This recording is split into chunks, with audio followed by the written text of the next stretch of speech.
नाजरीन आदाब। मौर्रिखा 17 फरवरी 2023 मुताबिक 25 रजब उल मुरज्जब 1444 हिजरी के अवधनामा वाइस एडिशन में आपका खैर मकदम है। पेश खिदमत हैं अवधनामा में शाये खास खबरों की तलखीस। त्रिपुरा असम्बली इंतखाबात के लिए जुमेरात को वोटिंग कुछ छोटे मोटे वाकयात को छोड़कर पुरअमन रही और 85% से ज्यादा वोटरों ने अपने हक रायदही का इस्तेमाल किया। पोलिंग शुरू होने से 1 घंटा पहले देही और शहरी इलाकों बशमूल अगरतला के पोलिंग स्टेशनों पर खवातीन और बुजुर्ग वोटर कतार में खड़े देखे गए। अपोजिशन बाई महाज कांग्रेस ने इल्जाम लगाया है कि उनके हामियों को वोट डालने से रोका गया, जबकि वजीर आला ने कहा है कि मैं इंतजामिया के साथ राबते में हूँ, कहीं से भी किसी मसले की कोई इत्तला नहीं है। गोरखपुर में जुमेरात को मुनक़िद सांसद महाकुंभ के इख्तितामी तकरीब में वीडियो के जरिए वजीर आज़म मोदी ने कहा कि मैं मानता हूं कि अगर हिंदुस्तान को दुनिया की सबसे बड़ी स्पोर्टिंग पावर बनना है तो नए तरीके और नए निज़ाम वज़ा करने होंगे। टैलेंट को फ़रोग़ देने के लिए मकामी सतह पर खेलों के मुकाबलों को अहमियत देना होगी। इलाकाई सतह पर होने वाले मुकाबलों से न सिर्फ मकामी टैलेंट में इजाफा होता है बल्कि पूरे खित्ते के खिलाड़ियों के हौसलों को भी तक़वियत हासिल होती है। वज़ीर आज़म ने कहा कि सांसद खेल महाकुंभ एक नया प्लेटफार्म बन गया है जो नौजवान खिलाड़ियों को मौके फराहम करता है। मजमे से वीडियो कॉन्फ्रेंसिंग के जरिए खिताब करते हुए उन्होंने कहा कि इस साल के बजट में खेल कूद की वजारत का बजट 2014 के मुकाबले में तकरीबन 3 गुना ज्यादा रखा गया है। Justice Sonia Gokani Gujarat high court की पहली खातून चीफ जस्टिस मुकर्रर की गई हैं। उन्होंने गुजरात हाई कोर्ट की 28वीं चीफ जस्टिस होने का शरफ हासिल किया है। हालांकि उनका मियाद कार मुख्तसर तरीन यानी सिर्फ 9 दिन का होगा और वो 25 फरवरी को रिटायर होने जा रही हैं। गुजरात के गवर्नर आचार्य देवव्रत ने गांधीनगर के राजभवन में जस्टिस गोकानी को ओहदे का हलफ दिलाया। जस्टिस गोकानी की तकर्री को मरकजी हुकूमत ने 12 फरवरी को मंजूरी दी थी और वो 13 फरवरी से चीफ जस्टिस नामजद के तौर पर काम कर रही हैं। उन्होंने जामनगर के Shri KP. Shah law college में पार्ट टाइम लेक्चरर के तौर पर भी काम किया है। उत्तर प्रदेश के वजीर आला योगी आदित्यनाथ ने कहा है कि हिंदू कोई मजहब या फिरका नहीं है, ये एक सकाफती ज़ख़ीरा अल्फाज है जो हर शहरी के लिए मौजू है। एक टीवी चैनल के प्रोग्राम में सीएम योगी ने कहा कि जब हिंदुस्तान से कोई शख्स हज पर जाता है तो उसे हिंदू कहकर मुखातब किया जाता है, वो हिंदू के नाम से मशहूर है। हिंदुस्तान से वहाँ जाने वाले को न तो मुसलमान कहा जाता है और न ही हाजी, वहाँ उसे हिंदू के नाम से मुखातब किया जाता है, इसलिए वहाँ किसी को कोई परेशानी नहीं है। उन्होंने कहा कि अगर आप इस तनाजुर में देखें तो हिंदुस्तान एक हिंदू कौम है। योगी ने कहा कि अगर आप उसे मजहब या फिरके से जोड़ रहे हैं तो इसका मतलब यह है कि आप हिंदू की तारीफ को समझने में गलती कर रहे हैं। उन्होंने कहा कि हिंदुस्तान हिंदू कौम था, है और रहेगा। कानपुर देहात में 13 फरवरी को तजावुजात मुखालिफ मुहिम के दौरान एक खातून और उसकी बेटी की जलकर हुई मौत के मामले में इलाहाबाद हाई कोर्ट में अर्जी दाखिल करके CBI जांच कराने का मुतालबा किया गया है। अर्जी में मौके पर मौजूद तमाम अहलकारों के खिलाफ कार्रवाई और मुतवफ़ी के अहल खाना को मुआवजा देने का भी मुतालबा किया गया है।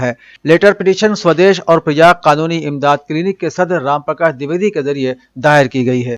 अवधनामा के जहानुमा सफ़े के मुताबिक इस्लामी जमहूरिया ईरान के जमयत हिलाल अहमर के सरबराह पीर हुसैन आज सुबह हिलाल अहमर के जवानों की कारकर्दगी और ज़लज़ला ज़दगान की ताज़ा तरीन सूरत हाल का जायजा लेने के लिए शाम पहुँचे। इससे पहले उन्होंने तुर्किया के ज़लज़ला ज़दा इलाकों का दौरा किया था और इमदादी कार्रवाई के सिलसिले में ज़रूरी हिदायत भी दी थी। काबिल ज़िक्र है कि इस्लामी जमहूरिया ईरान की हिलाल अहमर कमेटी और दीगर इमदादी इदारों ने शाम और तुर्किया में ज़लज़ले के फ़ौरन बाद इमदादी कार्रवाई तेज़ी के साथ शुरू की थी। खबरों के मुताबिक इस्लामी जमहूरिया ईरान की जानिब से भेजी गई चौथी इमदादी खेप भी शाम के शहर हलब पहुंच चुकी है।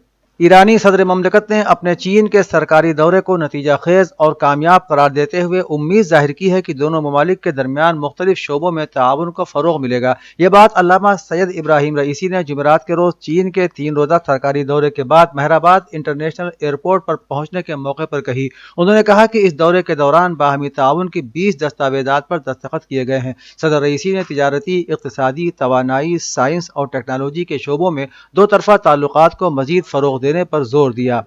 रवां इस्लामी साल में तकरीबन 50 लाख गैर मुल्की आज़मीन ने उम्रा अदा करने की सआदत हासिल की है। सऊदी वजारत हज और उम्रा की जानिब से जारी किए गए बयान के मुताबिक जुलाई 2022 के आखिर में शुरू होने वाले इस्लामी साल के दौरान 48 लाख गैर मुल्की आज़मीन ने उम्रे की अदायगी की सआदत हासिल की। वजारत ने मजीद बताया कि 43,29,349 आज़मीन तैयारे के जरिए पहुंचे, ज़मीनी रास्ते से 5,07,000 और 430 बदरिया सड़क जबकि 3,985 समंदरी रास्ते راستے سے عمرے کی ادائیگی کے لیے پہنچے۔ مجموعی طور پر 1,03,51,731 عازمین کنگ عبدالعزیز ایئرپورٹ سے مدینہ منورہ پہنچے اور مسجد نبوی صلی اللہ تعالی علیہ وآلہ وسلم اور روضہ رسول پر حاضری دی۔ متحدہ عرب امارات کے وزیر خارجہ شیخ عبداللہ بن زائد نے امریکی ہم منصب اینٹونی بلنکن اور سینیٹ کے متعدد ارکان سے واشنگٹن ڈی سی کے دورے کے موقع پر ملاقاتیں کی اور ان سے متعدد سلامتی، موسمیاتی تبدیلی، تجارتی تبادلے اور سرمایہ کاری میں تعاون کو مضبوط بنانے کے طریقوں پر بات چیت کی۔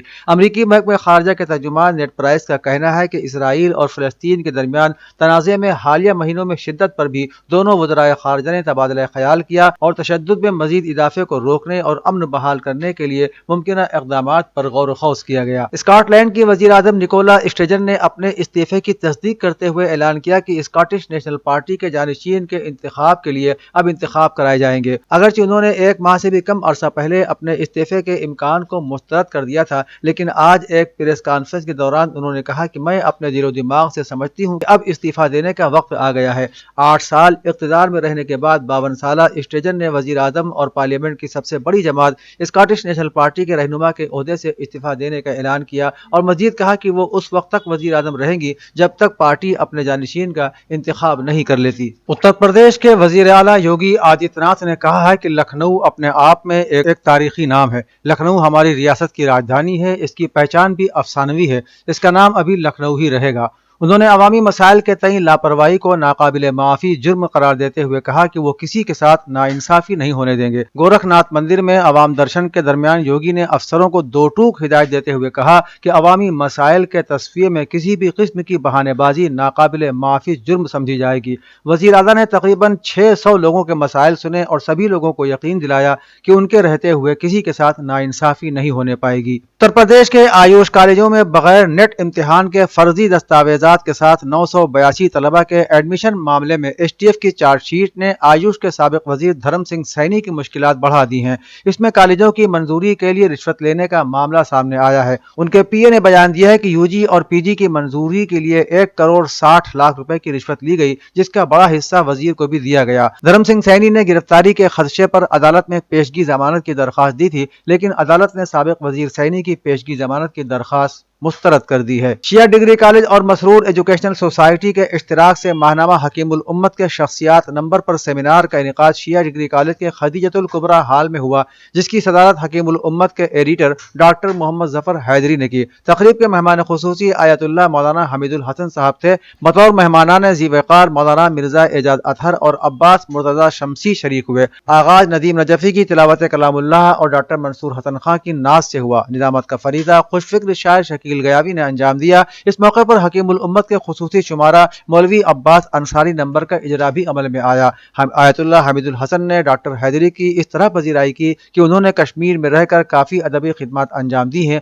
جو زیر نظر خصوصی نمبرات سے ظاہر ہیں۔ درگاہ حضرت مخدوم شاہ مینا شاہ رحمۃ اللہ علیہ کے دارالعلوم مخدوم شاہ مینا میں تکمیل حفظ قرآن کی ایک تقریب کا انعقاد مسجد شاہ مینا میں کیا گیا، جس کی سرپرستی پیرزادہ شیخ راشد علی مینائی نے کی۔ مہمان خصوصی کے طور پر مفتی شیر محمد مصباحی شیخ الحدیث دارالعلوم وارثیہ نے اپنے خطاب میں کہا کہ بلا شبہ یہ قرآن پاک کا اعجاز ہے کہ چھوٹے بچوں کے سینوں میں اتنی ضخیم کتاب نہایت آسانی اور قلیل مدت میں محفوظ ہو جاتی ہے۔ انہوں نے کہا کہ حفظ قرآن کی برکت سے قیامت کے دن حافظ قرآن اپنے والدین کے لیے تاج پوشی کا ذریعہ بنے گا، نیز اسے اپنے خاندان کے 10 لوگوں کی سفارش کا حق بھی عطا کیا جائے گا۔ جمعیت علماء ہند کے آرگنائزر اور مشہور بزرگ عالم دین مولانا عبدالحق قاسمی بستوی آج شام دہلی کے پنت اسپتال میں انتقال فرما گئے۔